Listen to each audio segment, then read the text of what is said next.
या श्रीस्वयं सुकृतिनां भवनेष्वलक्ष्मी पापात्मनां कृतधियां हृदयेषु बुद्धि श्रद्धा सतां कुलजनप्रभवस्य लज्जा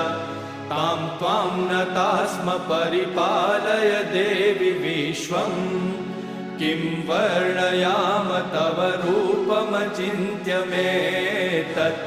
किं चातिवीर्यमसुरक्षयकारि भूरि किं चाहवेषु चरितानि तवानियानि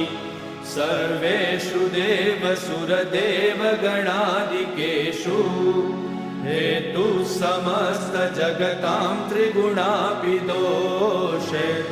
न ज्ञायसे हरिहरादिभिरप्यपारा